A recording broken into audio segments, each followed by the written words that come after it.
Oke, bismillah. Assalamualaikum warahmatullahi wabarakatuh. Waalaikumsalam. Sobat ADPI, berjumpa kembali dalam podcast Asosiasi Dana Pensiun Indonesia. Untuk episode kali ini kita kedatangan bintang tamu. Sudah tidak asing lagi di dunia dana pensiun. Seorang yang super sibuk, ini cukup lama meminta waktunya ini untuk ngobrol-ngobrol. Kali ini temanya cukup hits gitu. Ngomongin tentang cuan, ngomongin tentang milenial, ngomongin anak muda. Nah, telah bersama kita kali ini hadir Bapak Edwin Sinaga. Beliau adalah Direktur Utama dari Dana Pensiun Perkebunan.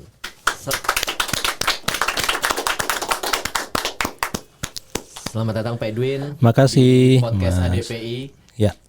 Baik, Pak Edwin. Yap. Kali ini kita ngobrol agak santai nih Pak Edwin. Oke. Santai tapi mudah-mudahan bisa cuan Pak Edwin. Nah, ini ada dua di ADPI Pak Edwin. Yang pertama ngobrol pakar gitu Pak Edwin. Nah Oke. itu agak serius tuh Pak Edwin. Iya, Kalau yang iya. ngobrol pakar. Nah yang kedua ini ngobrol cuan. Oke. Nah ngobrol cuan ini ya mudah-mudahan jadi cuan buat ADPI gitu Pak Edwin ya. Oke, kali ini kita ngobrol tentang investasi asik buat anak muda Pak Edwin. Iya, iya. Nah kan lagi happening banget nih Pak. Iya, iya, iya. Sekarang banyak terutama pasca pandemi, ketika pandemi dan pasca pandemi itu anak-anak muda itu tertarik dan juga mungkin FOMO kali ya, itu tentang investasi gitu Pak Edwin. Nah, sebetulnya investasi itu apa sih Pak Edwin? Oke. Oh, langsung nanya ini ya. Oke. Ngobrol. Iya, tadi ada dua ya. Ada ngobrol pakar, ada ngobrol Cuan. cuan. Itu adalah dua narasumber yang berbeda. Kalau ngobrol pakar dengan cendekia, kalau ngobrol cuan dengan penggembira. Kita penggembira kan Penggembira. ya? Ya, kita bukan cendekia. Oke, investasi ya. Investasi itu sebenarnya dalam bahasa umum ya. Bahasa umum yang meningkatkan nilai dari nilai sekarang yang kita miliki untuk ditingkatkan di masa tertentu. Gitu. Artinya ada pertambahan atau pertumbuhan nilai. Ada pertumbuhan nilai, ada pertumbuhan aset kalau itu aset, dan kalau nanti dijual atau itu akan meningkatkan hasil dari yang kita peroleh dari yang kita tanamkan di awal. Oke. Kalau selama ini kan yang di Indonesia gitu Pak Edwin, kalau kita dari misalkan zaman saya SD sekolah gitu Pak Edwin, itu ada gerakan yang namanya mari menabung. Oke. Gitu Pak, atau artinya menabung. Menabung. Nah, apakah menabung itu sama atau tidak dengan investasi Pak? Kalau ngelihat tipikalnya sama ya. Kalau kita kembali ke definisi tentang investasi tadi kan ada nilai tambahnya kan. Jadi sama saja kalau menabung itu adalah salah satu jenis instrumen investasi. Kalau sekarang kan mari berinvestasi. Mari berinvestasi itu kan tidak harus menabung, tapi boleh investasi yang lain karena memang semakin ke sini dari zaman dulu instrumen investasi itu berkembang. Sehingga yang dulu ngomongnya mari menabung karena ada perubahan zaman tentang instrumen-instrumennya, umum sekarang mari berinvestasi. Gitu. Nah, kalau tadi kita sudah mari kita berinvestasi gitu Pak. Nah, untuk para Gen Z gitu Pak, ataupun para milenial Gen Z yang para pemula gitu Pak, mau mulai investasi, itu kira-kira gimana ya Pak caranya Pak? Kita untuk para pemula itu untuk memulai investasi Pak. Oke. Caranya yang pertama ya, gini, mungkin sebelum caranya adalah kapan sih kita mulai berinvestasi itu ya? Mulai usia berapa sih Pak? Masih usia berapa ya? Investasi. Sebenarnya tidak ada batasan khusus, di literatur juga tidak ada batasan khusus. Mungkin yang kita katakan mulailah berinvestasi pada saat kita sudah punya penghasilan. Kita sudah mulai punya penghasilan. Oke, sekarang penghasilannya apa sih? Apakah anak SD itu punya penghasilan? Apakah anak SMP itu punya penghasilan? Punya. Punya. Hadiah dari orang tuanya kan? Jajan, gitu. Atau uang jajan atau dari kegiatan lainnya, misalnya lagi hari raya atau apa, dapat THR gitu. THR dari yang lain. Jadi kalau ditanya sejak kapan? Normalnya sejak punya penghasilan. Kapan punya penghasilan? Itu tergantung ya. Ada yang menurut saya dari kecil kita punya. Nah, ini yang kita bilang kapan mulai berinvestasi, harusnya mulai dari punya penghasilan. Investasi apa? Sesuai dengan umur atau pemahaman dari yang melakukan investasi. Mungkin kalau SD SMP misalnya ya, tentu harus dibina oleh orang tuanya. Mungkin jenis yang konservatif, tabungan misalnya. Jika sudah cukup menjadi deposito. Oke. Ya kan? Itu investasi. Terus kemudian beliau misalnya lulus SMP, SMA gitu Pak. Iya, mungkin SMP karena SMA sudah mulai banyak lagi kan. Betul. Sudah diajar pasar modal. Oke, beli saham dari perusahaan yang listing, kepemilikan saham. Atau coba investasi apa ya? Jualan misalnya ya. Jualan itu investasi juga ya. Betul. Sektorial gitu. Sektorial kan ya. Bercocok tanam atau apa itu bisa. Mulai kuliah, lebih kenal lagi mungkin. Coba yang lebih risky lagi ya, derivatif mungkin ya. Atau saham juga sudah cukup risk, tapi sahamnya mungkin yang lebih bukan long term lagi. Coba lebih aktif trading. Atau coba lihat lagi ada nggak instrumen-instrumen lain yang lebih tetap, yang lebih nyaman, misalnya obligasi atau sukuk gitu ya Pak. Nah itu jenisnya kan. Tentang terus kita mau lewat mana? Oke, kalau itu capital market atau pasar kita tahu ada perusahaan efek. Kalau kita deposito dan lainnya kita tahu ada perbankan. Kalau kita misalnya investasi sektorial tentu ada konsultan dan ahli-ahlinya ya. Jadi tempatnya di mana itu sesuai dengan jenis investasinya. Terus kemudian kapan dan stepnya apa tergantung tentang pemahaman risikonya. Saya kira itu kali ya kira-kiranya itu. Oke. Pak, sebelum lanjut. Ya, ngopi ya? Ngopi dulu Pak. Iya, kayak tadi. Ini aduh, gelasnya masih polos. Iya, Pak. Mudah-mudahan di episode berikutnya gelas dan iya. Sebenarnya ada ya, tapi karena dia nggak bayar kita balik aja. Iya. Oke. Belum berinvestasi nih. Belum Pak, ya, belum. Ada tapi ntar aja. Mudah-mudahan yang di belakang layar di episode berikutnya sudah mulai ada yang tertera di sini gitu, sehingga kalau lagi break ada iklan yang lewat gitu. Oke, Pak Edwin. Pak, tadi kalau kita berbicara jenis-jenis investasi nih Pak, sebelum kita lebih jauh dan ngelebar gitu Pak. Sekarang kan banyak sekali platform investasi ya Pak. Kalau tadi kita berbicara tentang sektor real gitu Pak, selain juga investasi yang di bursa yang sekarang 2020 sampai 2022 itu pertumbuhan jumlah SID itu meningkat cukup tinggi gitu Pak di Indonesia, dan itu didominasi oleh para anak-anak muda, Gen Z gitu Pak. Selain di bursa itu juga banyak juga yang investasi melalui peer-to-peer lending gitu ya Pak. Nah itu sebetulnya sektor real yang cuma sektor permodalannya ditarik sesuai dengan perkembangan zaman. Nah, bagaimana Pak melihat fenomena itu? Cukup aman nggak sih Pak sebetulnya untuk para kaum muda investasi di sektor P2P itu gitu Pak? Iya. Ini saya mewakili zaman saya gitu ya. Saya nggak tahu ya karena saya bukan baby boomer, turun dikit lah, milenial lah ya. Nah ini wawasan aja bahwa tentu aman tidak amannya kita harus kenali resikonya. Ya kita harus kenali resikonya tanpa bermaksud mengurangi daya saing atau pemasaran dari teman-teman di peer to peer ini. Peer to peer ini kan sebenarnya fungsinya intermediasi ya. Betul. Antara yang meminjamkan dan yang membutuhkan modal, ada aplikasinya, terus kemudian di situ ada semacam assessmentnya, ada pengamannya gitu ya. Namun sebenarnya even bank saja itu kalau kurang kuat itu aturannya kan banyak sekali ya mengenai CAR dan segala macam, sehingga bank saja itu aman tapi belum aman sekali gitu kan. Aman tapi aman. Kita ingat tahun 98. Iya. Ada krisis keuangan kan. Sampai kepercayaan kita sama bank itu saja Menurun gitu ya, Pak? turun dan luntur kan. Mm-mm. Nah, kalau kita lihat platform peer-to-peer lending ini kan platform yang hanya mempertemukan. Biasanya dalam klausul kontrak itu mungkin nggak kebaca sama teman-teman yang melakukan investasi di sana itu bahwa risikonya mesti ditanggung sendiri.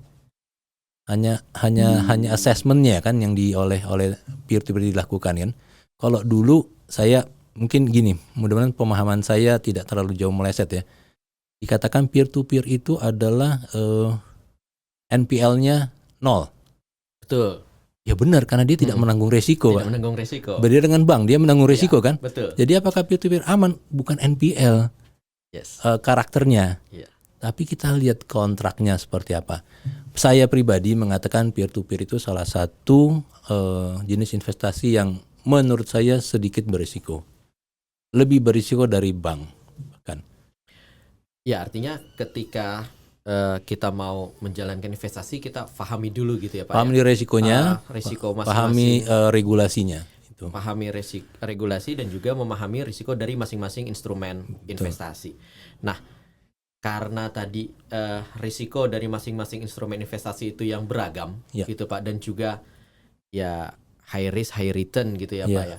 Kadangkala banyak sekarang yang masih muda ketika investasi itu kan ikut-ikutan nih Pak. Ya. Karena temennya main saham, dia ikut main saham. Temennya ikut beli obligasi, misalkan dia ikut obligasi. Nah, kadang-kadang itu jadi nggak nyaman gitu ya Pak, menikmati hidupnya. Sedikit-sedikit buka sahamnya gitu Pak. Ya, Nah, ya. dikit-dikit buka gitu Pak. Nah, bagaimana sih Pak sebetulnya caranya kita tetap investasi kita jalan, tapi kita juga bisa tetap menikmati hidup sehari-hari kita gitu Pak, agar tenang gitu Pak. Oke. Jangan-jangan menikmatinya karena nggak tenang itu, sedikit-sedikit buka itu kenikmatan buat mereka gitu ya. Bisa jadi gitu. Bisa jadi gitu ya. Ya, begini, itu kan kembali ke karakteristik. Mungkin saya cuma mau meluruskan bahwa memang orang bilang high risk itu high income ya. High risk high return ya. Mungkin yang benar adalah high risk itu high expected return. Masih ekspektasi. Iya, karena risikonya tinggi, ekspektasi kita juga menjadi tinggi. Padahal kalau itu salah, itu kan langsung habis itu ya. Langsung habis. Ya, mungkin ilustrasinya gini, kalau kita main derivatif, sekarang ada kan di Gensi milenial itu mulai derivatif ya, main forex atau dan segala macam. Begini, saya punya duit 1.000. Oke. Yang namanya derivatif itu adalah saya melakukan transaksi 100 kali atau 10 kali dari duit saya. Ya. Betul ya? Betul. Kalau saya untung 1% atau 3% dari 100 kali, itu kan menjadi 300. Terhadap duit saya yang 1.000 itu kan 30% kan? 30%. Bayangkan kalau pada hari yang sama saya rugi 10%.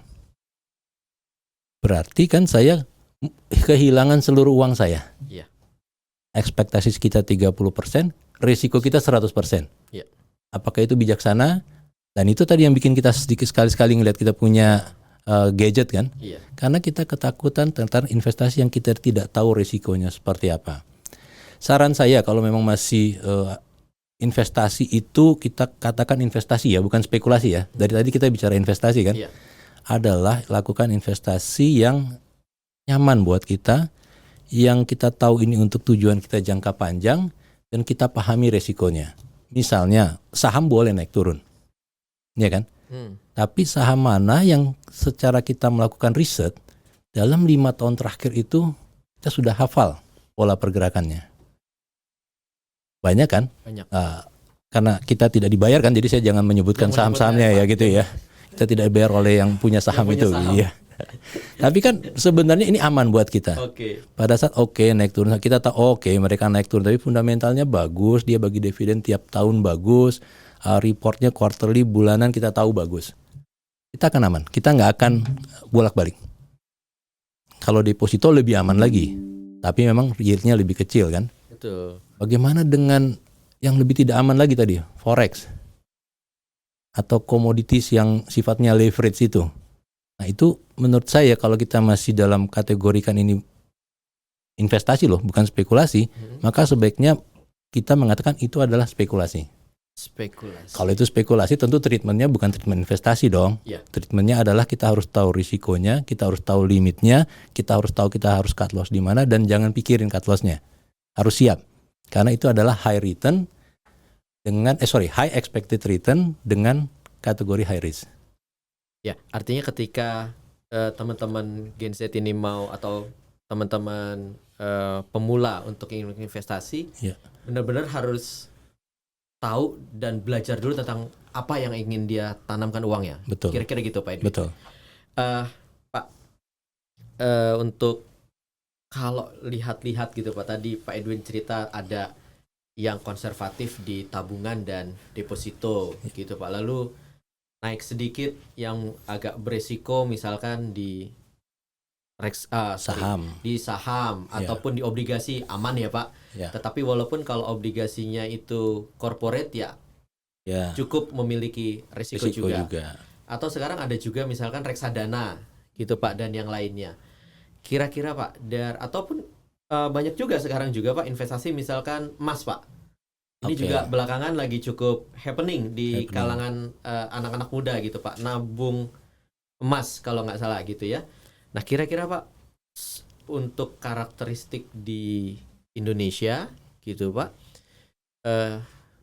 yang juga mungkin masih ada beberapa keterbatasan, kira-kira investasi yang cocok untuk kalangan anak muda, tadi Pak Edwin sebenarnya sudah menceritakan gitu kalau untuk anak SD, SMP gitu dan yang lainnya. Tetapi ini kalau misalnya kita anggap ketika mereka sudah mulai kuliah ataupun awal bekerja gitu Pak, udah memiliki income dari penghasilan dari hasil bekerjanya gitu Pak. Nah, yang cocok itu investasi apa ya Pak? Misalkan untuk persiapan mereka nanti untuk ketika mereka untuk menikah ataupun hari tua mereka gitu Pak. Kalau kita berbicara hari tua itu kan sebetulnya harus dipersiapkan dari sekarang juga gitu ya Pak Edwin. Iya. Ini karena kita dari dan Asosiasi Dana Pensiun ini Pak. Ini ada pesan sponsor juga ini Pak. Jadi sebetulnya investasi apa sih Pak yang cocok untuk anak muda sekaligus mereka untuk menyiapkan masa depan di hari tua mereka gitu Pak Edwin. Wah ini pertanyaan yang berat dan menjebak ini ya. Berat dan sebenarnya semua investasi punya karakteristik yang berbeda. Semua manusia punya profil ketahanan terhadap risiko yang berbeda. Jadi mungkin saya akan cerita diri saya dari mulai sejak saya lulus, saya udah di capital market gitu ya.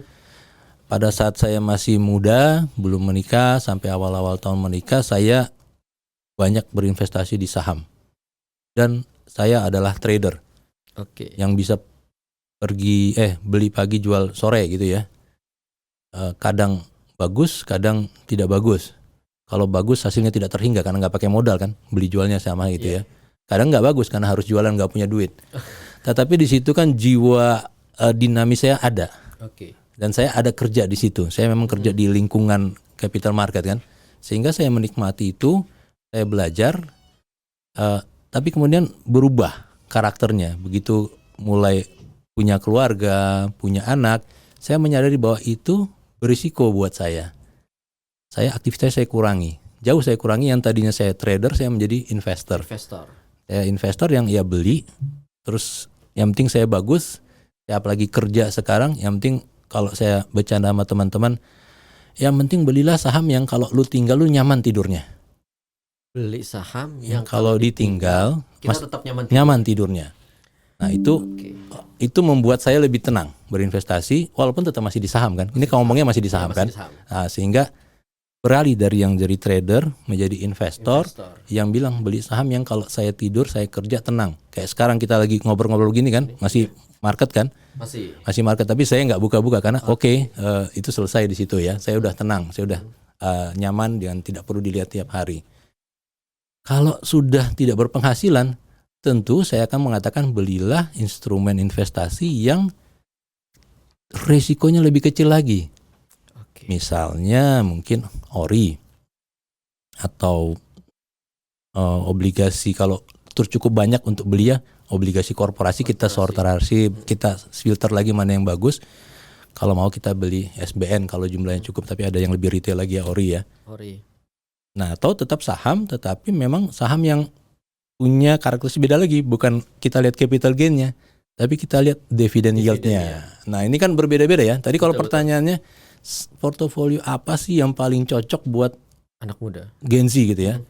Menurut saya semua metode bisa dipakai, tetapi yang penting kenali tujuan kamu, horizon time-nya seperti apa, dana maunya berapa, dan risiko apa yang kamu mau ambil. Misalnya, ini duit yang saya mau pakai buat nikah 5 tahun lagi.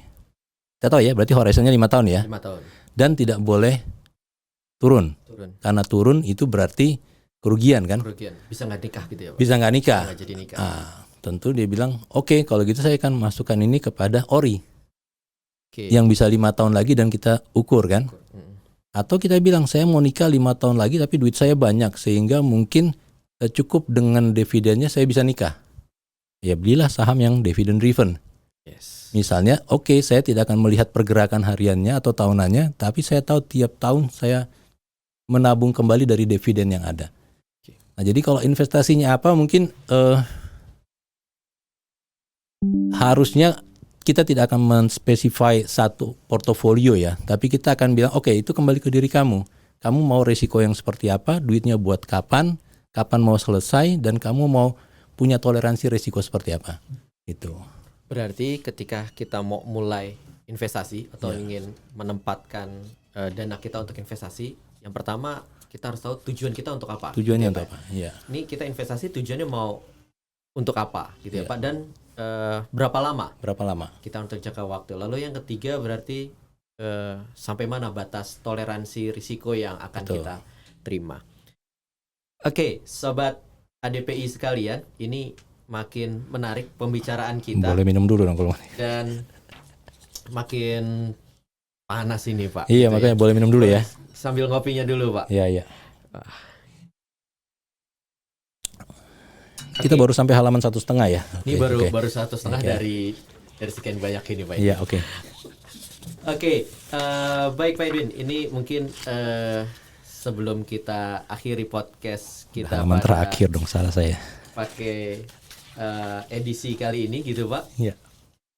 Pak Edwin, tadi kalau ketika sudah bisa menikmati hidup gitu ya Pak, menikmati investasi sambil juga menikmati hidup gitu Pak. Nah, yang tidak kalah penting nih Pak untuk Gen Z sekarang Pak. Ini kan generasi sekarang itu banyak nih Pak tantangannya. Ya investasi pengen gitu Pak. Jalan-jalan pengen gitu ya. Jalan-jalan pengen. Iya, ngopi juga tetap jalan gitu. Iya. Nah, gimana sih Pak? Ada tips nggak Pak? Caranya untuk mengatur keuangan pribadi gitu Pak, sehingga keuangannya itu tetap teratur, sementara porsi investasi untuk hari esoknya tetap juga bisa jalan. Yang pertama mungkin Gen Z ini mesti tahu zaman lagu-lagunya Baby Boomer dulu ya. Apa tuh Pak? 1000 tahun tak lama, hanya sekejap saja kita akan berjumpa pula. Intinya moral dari lagu itu apa? Bentar lagi lu pensiun gitu loh ya. Jangan pikir punya duit terus gitu ya. Jadi siapin pensiun lu gitu ya. Oke. Jadi pensiun itu nggak lama lagi loh. Pensiun itu bukan waktu yang lama. Iya, gitu, sebentar lagi nggak lama gitu kan. Okay. Kalau yang sudah punya istri ingat lagu yang zaman sekarang tuh ya. Apa tuh? Mau dibawa kemana hubungan kita. Nah, ingat lu punya keluarga loh yang mesti dinafkahi setelah lu pensiun gitu ya. Benar. Nah, jadi saya pikir dari situlah kita ngomong portofolio gitu ya. Nah, di KPN saya ini saya tadi minta teman-teman ngecek. Idealnya katanya. Tapi kan kita tahu kalau dunia mengatakan katanya menyiapkan hari depan itu adalah 40% dari pendapatan kita kan? Iya. Kurang lebih ya, kita harus nabung kan? Harus menyisihkan ya, menyiapkan. Menyiapkan kan? Dan saya yakin itu berat kalau buat development country seperti kita. Nah, mungkin kita bilang oke lah ya, kamu berinvestasi